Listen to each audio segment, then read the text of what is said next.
Ассалаумағалейкум жекпе-жек сүйер қауым, қалайсыздар? Зерен бірге Азамат, және бүгін біз ММА туралы сөз қозғайтын боламыз. Дәлірек айтсақ, UFC-дегі, яғни UFC Абу-Даби турниріндегі біздің батырымыз, біздің қазақстандық жауынгер Ассалмабаевтың жекпе-жегі жайлы сөз қозғайтын боламыз. Өздеріңіз білетіндей, Ассалмабаев осы UFC Fight Night турнирінің басты картында жекпе-жек өткізіп, Хосе Ачоуаны төрешілердің шешімімен 30-27 есебімен жеңген болатын. Сондықтан бүгінгі видеомызда осы жекпе-жек жайлы сөз қозғайтын боламыз. Жалпы бұл жекпе-жекте не болды? Ары қарай не болады? Бәлкім осы жекпе-жекте Хосе Ачоу емес, оның орнына Рамазан Темиров шыққанда қандай жекпе-жек көретініміз, және де ары қарай біздің Асу үшін не болады деген сұраққа жауап беретін боламын. Себебі жекпе-жегінен кейінгі интервьюда біздің Асу қарсылас ретінде Джошуа Ванды шақырған болатын, және де менің ойымша бұл дәл осы шақырту тастағаны 100% дұрыс болды, барлығы керемет болды. Сондықтан менің ойымша ары қарай Асу үшін қызық жолдар ашылып жатыр. Сондықтан бүгінгі видеомызда осы тақырыптарға әңгіме айтатын боламыз.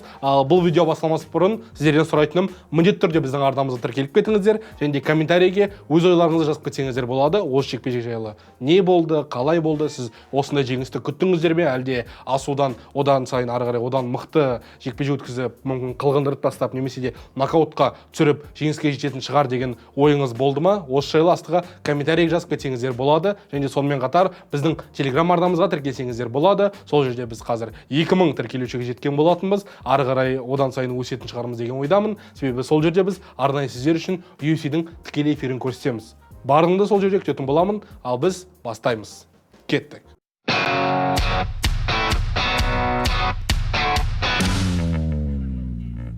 Айтпақшы, бұл видеоның шығуына көмектесіп жатырған Тенниси Қазақстан Instagram парақшасы. Қазақ және әлем спорты бойынша ең үздік және ең көңілді парақша. Осы үшін Тенниси Қазақстанға көп рахмет. Төмендегі сілтеме арқылы өтіп, Тенниси Қазақстанға тіркеліңіздер. Сонымен, арабтардың жерінде, яғни Абу-Даби қаласында өткен UFC Fight Night турнирінде біздің Ассалмабаев мейн картта, яғни басты картта өнер көрсеткен болатын. Және ең қызығы, басқаларына қарағанда біздің Асу UFC матчмейкерлері үшін қолайлы, және UFC матчмейкерлеріне ұнайтынына тағы да бір мысал. Неге? Себебі бұған дейінгі егер жекпе-жектерді қарайтын болсақ, дәл осы салмақтағы басқа жауынгерлердің жекпе-жектерін ондай кезде мысалға осы аса жеңіл салмақтағы Ройвол бұған дейін мейн картта емес, оның астында прелимдерде төбелескен болатын. 5 жыл бойы өнер көрсетіп жүрген, Хабибтің командасында жүрген Тагир Уламбеков 5 жыл бойы өнер көрсетіп жүрген, предварительный, яғни прелимдерде төбелесіп, екінші жекпе-жекте төбелескен болатын бүкіл карттың. Ал біздің Асу болса басты картта төбелесіп отыр. Басты картта Ашудың екінші жекпе-жегі, және де жекпе-жегіне келетін болсақ, менің ойымша бұл сенімді жеңіс болды, жақсы жеңіс болды. Әсіресе егер бұған дейінгі Асудың жеңілісін еске алатын болсақ, мына жеңіс өте жақсы, өте керемет. Былай айтқанда, психология жағынан Асу үшін психологиялық жеңіс. Себебі ары қарай өзіне қайта оралу үшін бұған дейін 17 немесе де қателеспесем 18-ге жуық жеңіс сериясы болды, және де Манери Капаге қарсы болған жеңілістен кейін қайта оралу үшін мынадай жекпе-жек менің ойымша 100% қолайлы, 100% дұрыс, және де Асу қолынан келгенше барлығын жасады. Өзінің айтқаны бар. Бұл жекпе-жек маған ұнамады, себебі мен ойлаған заттарым болмай қалды, біраз жерлерде қателік жасаған болатын деген еді, және де шынымен де Асумен келісуге болады. Себебі мен күткенмін бірінші немесе екінші раундта мына Хосе Ачоуаны қылғындырып тастайды деп. Бірақ өкінішке немесе де қуанышқа орай жекпе-жек бүкіл 15 минут өткен болатын, және де былай айтқанда шынымен де жаңағы сөздерімді қайталап айтамын,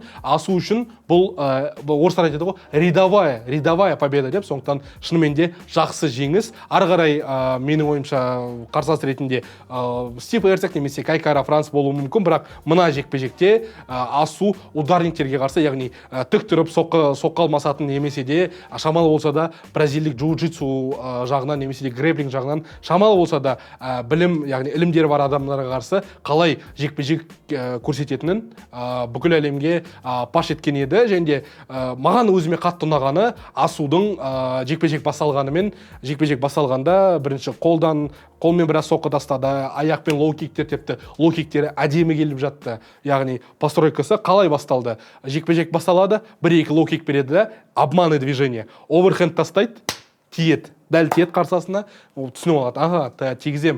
Лоу-кик береді, оверхенд тастайды. И оверхенд тимей қалса, бірден аяққа кіріп кетеді да, құлатып алады. Сондықтан менің ойымша дәл осы әдемі жасалған тәсіл, және де осы тәсілді дайындаған бапкермен бірге дайындаған секілді арнайы осы жекпе-жекке геймплан ретінде. Сондықтан Эдуард Базаров ағайымызға сәлем айтамыз. Және шынымен де бұл жекпе-жек уақытынан бұрын аяқталуы мүмкін еді, себебі Асуда, оның қарсыласы Хосе Ачоа да біраз рет қылғындыру әдістеріне немесе де сабмишндерге шыққан болатын. Және ең өзіме қатты ұнағаны бұл Асудың бірінші раундтың соңына таман қарсыласын тордың астына ұстап тұрып, арқасына мініп қылғындыру әдісіне шыға бастағаны, бірақ өкінішке орай аяқпен контроль жетпей қалды. Аяқпен егер гард жапқан кезде бәлкім Асу бірден жекпе-жекті аяқтайтын мүмкіндік болған сияқты болды. Оған қоса Скорпионға шығып кетуі мүмкін болды, себебі аяғын алып забиттік ендеше редкий сабмишнге шыққан сәті болып кетуі мүмкін еді деген ой болды. Бірақ өкінішке орай осы жерде бір ауыр сәт болды, себебі жекпе-жектің соңына қателеспесем 20 немесе де 10 секунд қалған кезде қарсыласы керісінше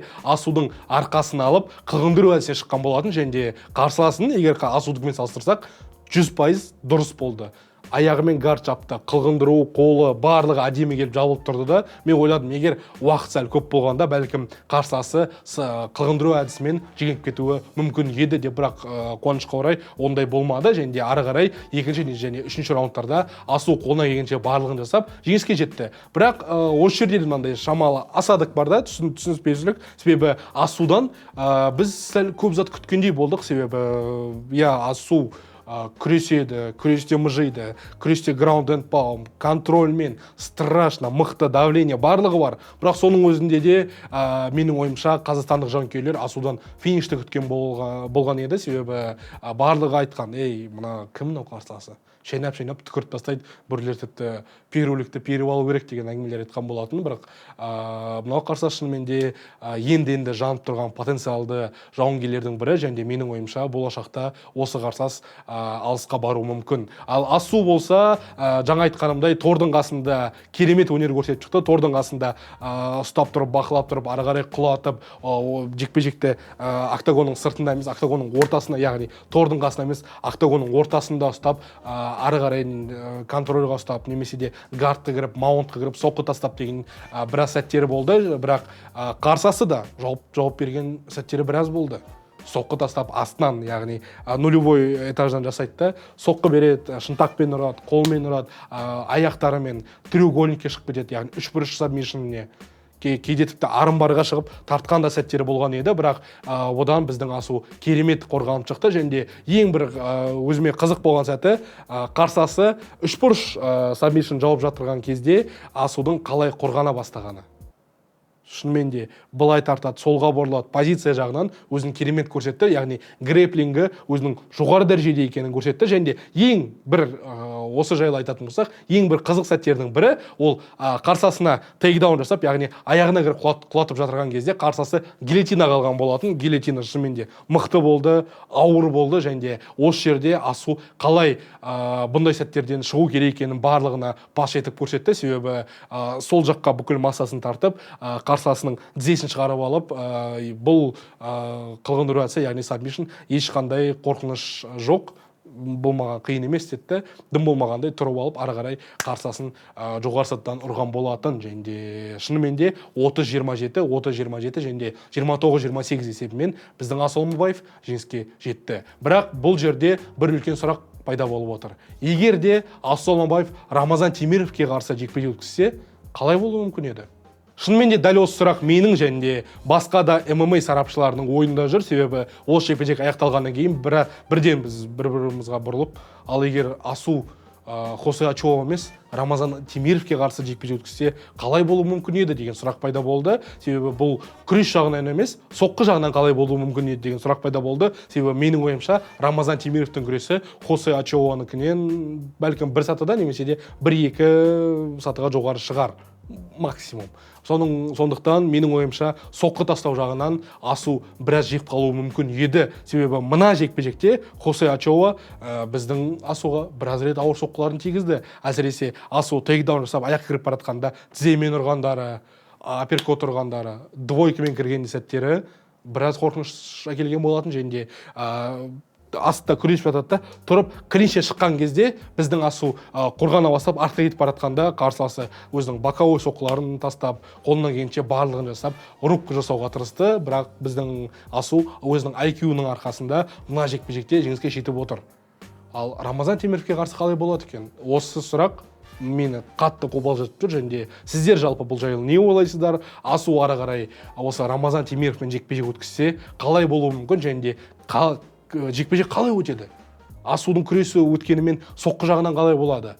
Рамазан Темиров өзінің күресін дайындап келе ме деген сұрақтар былай барлығымыздың ойымызда жүр. Жалпы сіз бұл жайлы не ойлайсыздар? Астыға өз ойларыңызды комментарийге пікір ретінде жазып кетсеңіздер болады. Ары қарай не болады деген үлкен сұрақ пайда болып отыр, және менің ойымша Асуға келесі қарсылас ретінде тізім жалпы үлкен, бәлкім рейтингтен тыс жүрген адамдар бар, рейтингтің ішінде жүрген адамдар бар. Жалпы Асудың өзі Джошуа Ванды жекпе-жекке шақырған болатын, және бұл 100% дұрыс. Себебі Джошуа Ван қазір хайпы бар, чемпиондық жекпе-жекке дайындалып жатыр, ары қарай төбелесуге дайын. Сондықтан менің ойымша Джошуа Ванның хайпын алып кетуге жақсы мүмкіндік, бірақ өкінішке орай Джошуа Ван біздің Асумен шықпайды, себебі жеңіліп қалуы әбден мүмкін, тіпті жай емес, қалғанып қалуы мүмкін, себебі Джошуа Ванның күресі сәл төмен дәрежеде, ал Асу өзінің грэпплингі мен еркін күресінің арқасында 5 раунд бойы анау қасқаны зорлап тұрғызбайды. Менің ойымша ең қызық мүмкіндіктердің бірі жекпе-жек алу үшін бұл Стив Эрцик, себебі бұған дейін біздің Асу дәл осы Стив Эрцикке қарсы жекпе-жек өткізуі керек еді, және осыған арнайы дайындалып жатты. Осы кезіндегі болған тарихты, яғни историяны қайтадан шығарып алып, осы Стив Эрцик пен біздің Асу арасындағы жекпе-жек менің ойымша Австралиядағы картта әдемі өтуі мүмкін. Немесе де Кай Кара Франс. Дәл осы қателеспесем Жаңа Зеландиялық, бірақ соның өзінде де австралиялық турнирде өтетін картта менің ойымша шынымен де Асуға қарсы, яғни Асудың Кай Кара Франсқа қарсы жекпе-жегі әдемі болатын еді. Және де менің өзімнің қатты қалайтын, және де бар жан тәніммен сұрап жүрген жекпе-жектерінің бірі бұл Асу Алмабаев, Тагир Уламбеков. Мүмкін ғой, 100% мүмкін. Рейтингте жақын тұр бір-біріне. Бұған дейін олардың тарихы бар. Себебі қателеспесем Fight Nights турнирінде біздің Асу өкінішке орай осы Тагир Уламбековтен жеңіліп қалған болатын, және де сол уақыттан, яғни сол жекпе-жектен біраз уақыт өтті.